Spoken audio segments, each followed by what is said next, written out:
I am Mama Muse. I have been doing drag since June of last year, so June 2024. Originally, I had been just performing randomly on stage. I started when I was 4 by doing like piano recitals, choir, even some theater. And that sort of tapered off until I got into high school, where I joined the jazz band, the senior band, and the junior band, and the choir, and the guitar group. I was completely full up with music during those days. And then as I got into college, I joined another band, and we performed a few times at the college restaurant. And then it sort of tapered off, and around, I believe, like 2022, 2023, I started going out to karaoke, and that's how I was kind of invited to do drag. Tell us about, what your experience to drag was before you were inspired to do it yourself, and some of the history behind, what made your character and gave you your name. So, my first like exposure to drag was like a little bit of RuPaul's Drag Race, a little bit of like, what I'd see like on the internet. I'm gonna get real here for a sec. When I was first exposed to it, I was still very like living with my parents' ideas of like queerness. I thought that I was that I was straight and cis. No. Then when I moved out on my own, I started to get more into this queer and drag culture. And it's like, this looks like a thing that I would like to do, but I never had the confidence to do it. And it wasn't until like around early 2024 when I went to queer karaoke night that I had been going for a while now. I was asked by the host, paparazzi actually. We love paparazzi. We love paparazzi, yes! Oh my god. They had asked me if I wanted to be in their drag show, and I said yes, absolutely, absolutely yes, because I hadn't performed in a couple of years at that point, and I missed being on stage and being invited to do drag when it was already a thing that I had in the back of my mind. Is like, why wouldn't I say yes to that? So of course I had to think of a name quick. My name is Muse. Legally it is Muse. So I decided, you know what, I will just go with Mama Muse. And the reason behind that, I know that there are a lot of like queer folks who don't have supportive parents. I am unfortunately one of those. And I want to be one of those, like, how do I put this? I guess public figures who like want to be like there for those who don't have that support, because it's hard not having supportive parents. I know that like firsthand, and it's not fair. Like most of us don't have like those people in our corner.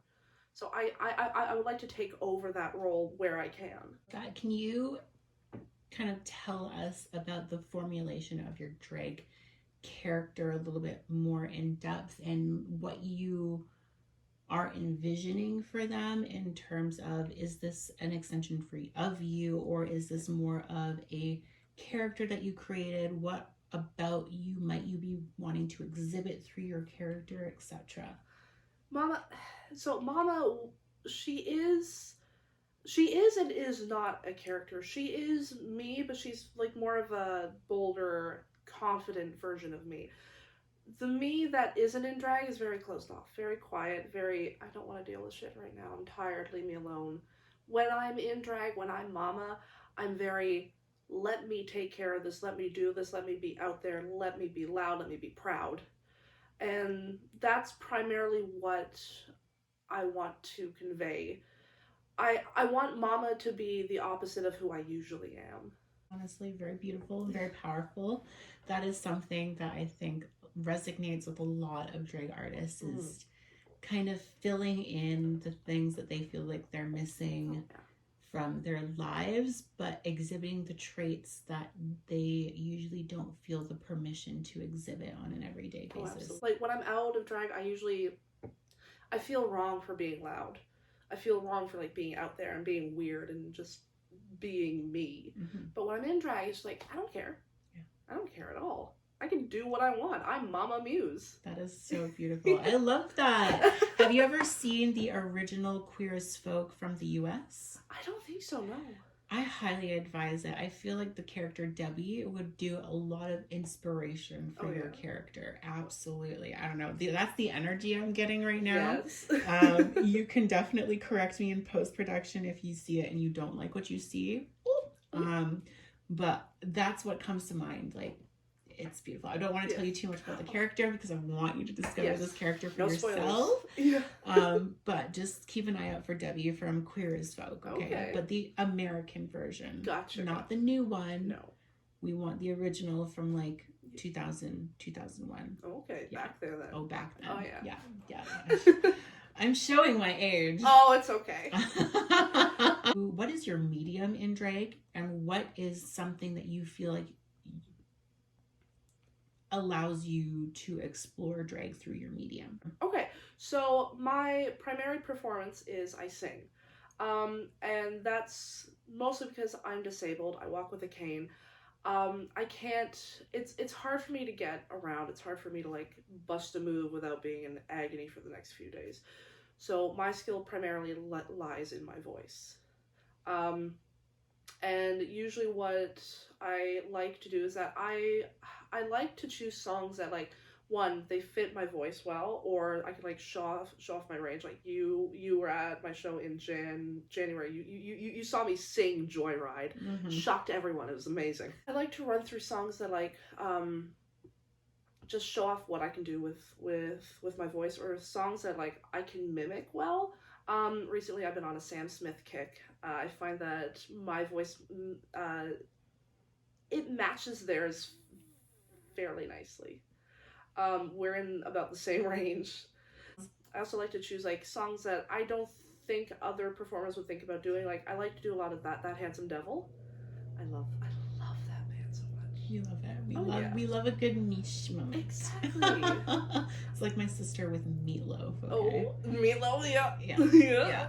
I'm like, girl, if you think that you're coming from left field, she's coming from left, right, left field. Oh, okay. Zigzag here. All right. Yeah. I am an only child, so I got all the weird. Oh, fair. Yep. I have a twin. Oh, yeah? Yeah. Twin. I'm sorry. We're the same, but we're also polar opposites. Oh.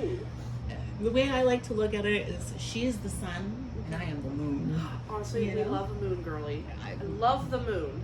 Hey, yes. I am very quiet to the point where people are like, what? Excuse me? Speak up. Yes. When she steps into a room, you're like, Audrina is here. She can command so much presence and energy. I'm like very much more like quiet.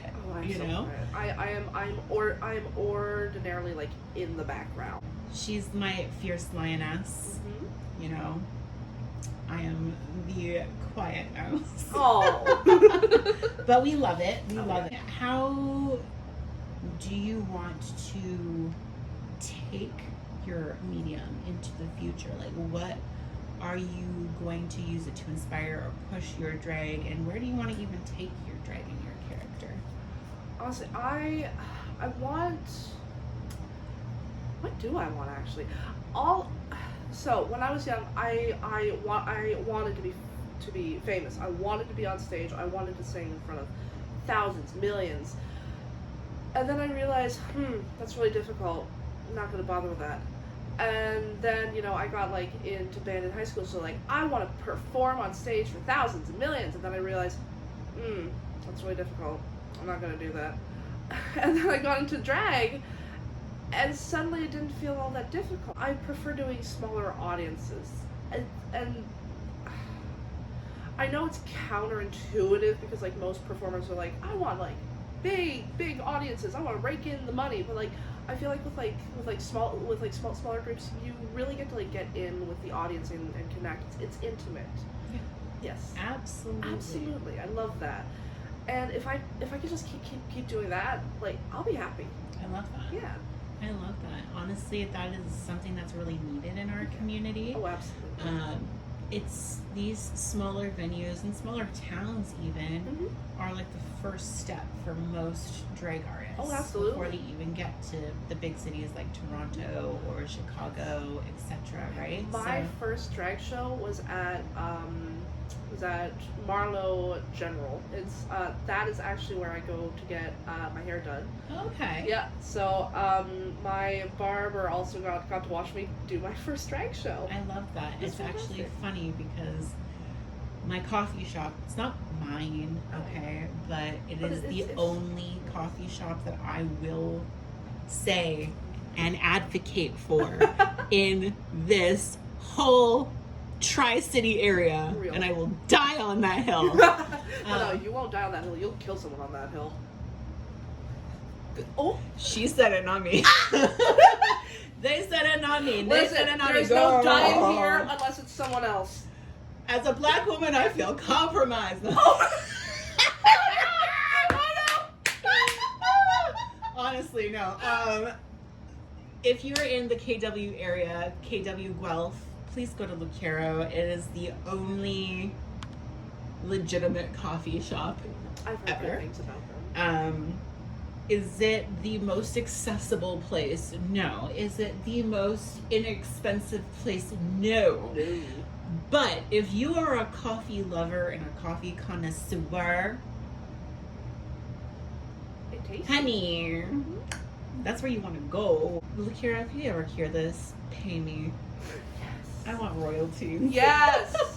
Get that bag. I'm actually there like at least once or twice a week, and my husband's there almost every day. Hey, there you go. So, I mean, at this point, Sponsorship. give it to you for free. right? I did not realize that. Let My me take husband a made that. look. My husband made that. He painstakingly glued every single piece of mirror on that. Honestly, that is so fucking cool. I love that. I'm saying thank you as if I created it.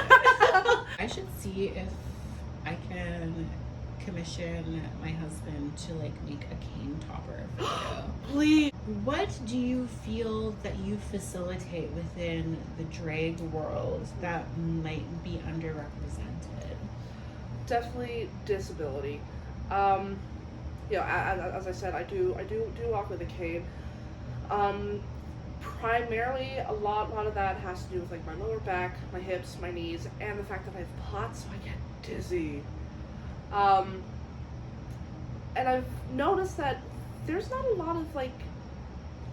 Well, I personally haven't seen a lot of disabled drag performers, and the ones I do see, they don't get a lot of gigs. It's difficult when you have limits. And actually, I tried to ask for advice on what to do in the drag Reddit, and most of them are American. So I got a lot of no one wants to go to a drag show just to hear you sing. They're like, you should give up now. It's just like that is gross.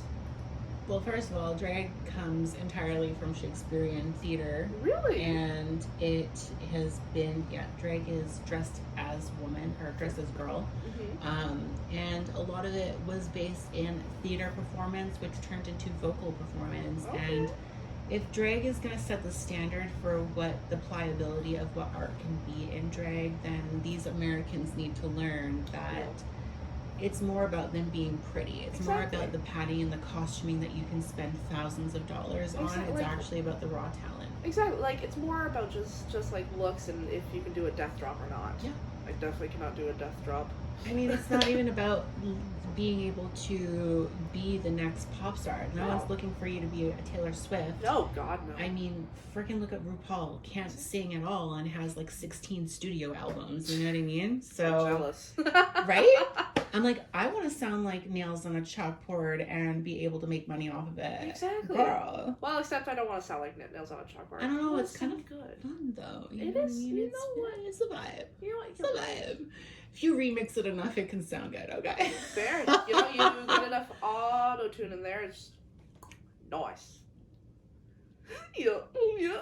All shade, all tea. Listen, no shade, a little bit of shade. I'm sorry, Mama Roo. I don't mean to be trash talking you. I really don't. Listen, call me a tree because I throw shade. Chestnuts roasting on an open fire. Jack Frost nipping at your toes. Who then would you say has been your influences and inspiration to drag as a whole and to your character? You know, I love Evie Oddly, Bianca Del Rio, love her, and Jinx Monsoon. Those three are like my top three like big drag queens. Yeah. Love them so much. Especially in terms of like disability with Evie Oddly. Because like I know she has a hypermobile EDS. I don't know if I have like the EDS part, but I am definitely hypermobile and my hips will out of place all the time. So just to see someone like her, someone like me, get up on stage with those limitations and just do so well, and like be on a big like global stage like that, it's inspiring. Yeah, I want to do that too, but like not like the whole RuPaul bit. That sounds stressful as hell. You know what? Everybody has their own journey, Oh, yeah. and you don't need a TV show in order to give you that footprint, right? I think what you're doing is incredibly special, and it is a very clear perspective as well. You seem to have a lot of influence from some very big, loud, theatrical personalities. Have you ever thought of dabbling more in like presenting and reimagining musical theater pieces? I would love to. Oh my god. If someone gave me the chance to do Phantom of the Opera, I would take it at the drop of a hat. I don't know if I would sing the Phantom part or the Christine part, but Lord knows I would do it. In one of your upcoming shows, I want to see you do a song from anything. Like, I think that would be fantastic. Yes. You know? Oh, trust me, I got ideas brewing. I'm scheming. I see it. Yeah. I see it. Oh, yeah. I'm trying to poke the fire right now. Oh, yeah. I'm trying to be gasoline. Oh, yeah. Please do. Please do. Absolutely. You know, honestly, I've seen thousands of performers at this point, right? Yeah. And with branding, it becomes very stale and stagnant. Yeah.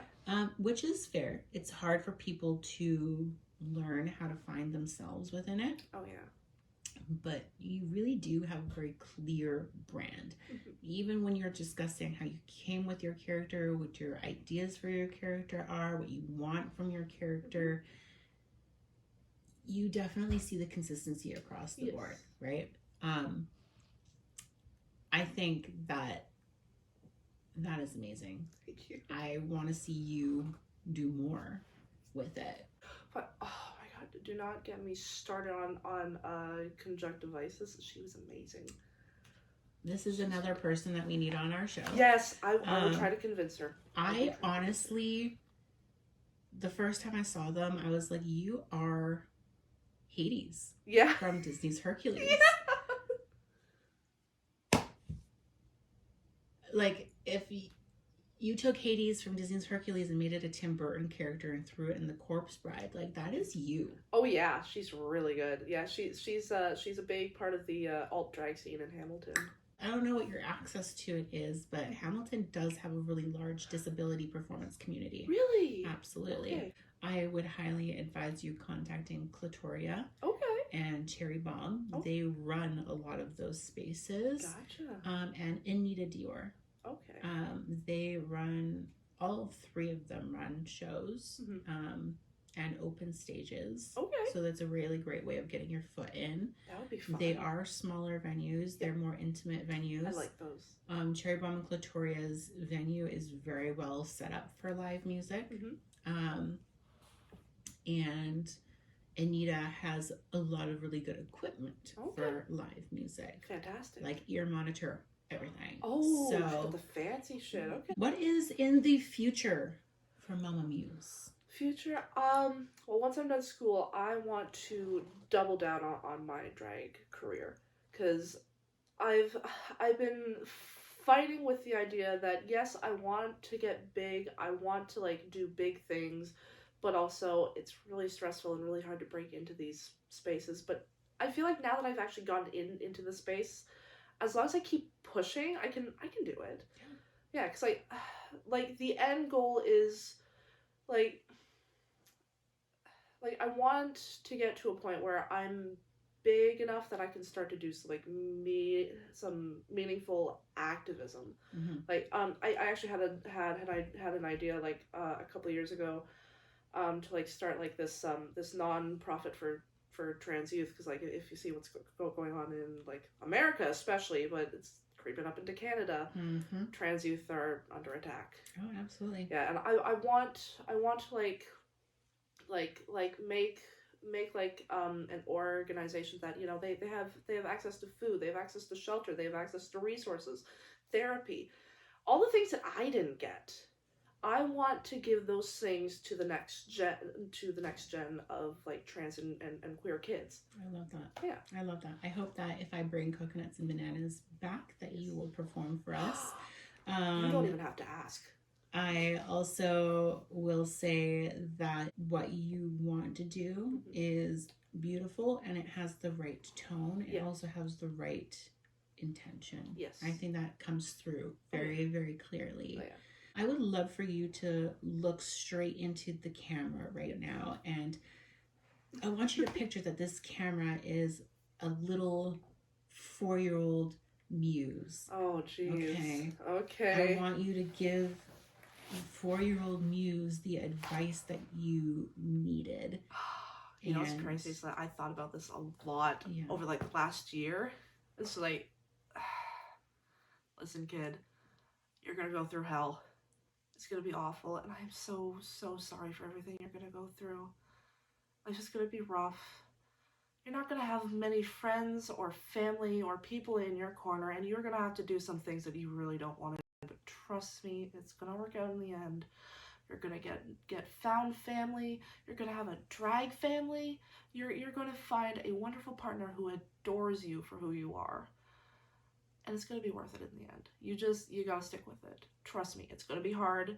You're gonna hate it. You are going to wish that you were dead multiple times. You are going to have some trips to the psych ward, honestly. But just stick it out, hon. Just know that things are gonna get worse before it gets better. I know it sounds cliche, but it's true. Things do get worse, and then they get better. Things are currently going better. I promise. That was so beautiful. Stop making me cry. Listen, I've had to think about this so many times. I made myself cry. If I make you cry, it's because I'm trying to hold it in. Lies. I feel attacked. I'm kidding. That was really beautiful. That was so beautiful. Thank you. Thank you for that. I thought about that a lot, honestly. You know, it's important that we have that conversation because a lot of the basis of drag is about connecting with your inner child. Yeah, I've been trying to do that a lot recently. Successful drag comes from connecting with your inner child. Absolutely. You know, in the most genuine way. Not the child that you wish you were, but the child that you were. Oh, yeah. Right? In 2012, I started a campaign that became internationally known. Mm-hmm. It's called #Visibility Matters. Okay. And the entire purpose of it is to really be the representation in your present that you wish you could have been or seen or had access to growing up. You know, because all of us come from that similar corner of not seeing us, absolutely, ourselves, and that is a lot of a big burden to carry. Yeah, you know, so having that conversation not only to your younger self but to your audience is an important way for you to begin healing. Yeah. And continue a conversation that needs to be had for everybody. Oh, absolutely. My hope and my dream is to create this network of people who are transparently living their truth and being the visibility to anchor what is needed within our communities. Absolutely. Yeah. You will not catch me going back into the closet. I've lived there long enough. I feel that. My backgrounds are all so conservative. Yeah. You know, like Japanese culture. Very conservative. Indian culture. Yep. Cypriot culture, Oh yeah. Catholic Irish culture. Oh geez. Yep. Catholic Scottish culture. See, the key word there is Catholic. Southern African American culture. Okay. Yeah. Nigerian culture. Yep. And Latin as a whole. As a whole, yeah. Yeah. I was a really repressed child. I was really loud and really queer as a child, but I was so hated for it, right? Real. So it resonates. Yeah, I had no idea who I was growing up, and you know, because of that, it really, I tried to be a lot of things that I wasn't, and it was cringe. It was like peak cringe, and it also didn't help that, you know, I'm borderline personality disorder, so that whole sense of self is completely lost. But you know, since stepping into drag, I think I've really found myself. I know who I am. That's beautiful. Yeah, that's beautiful. You don't have to worry about the outside. Yeah, as long as you have that faith within yourself. Absolutely.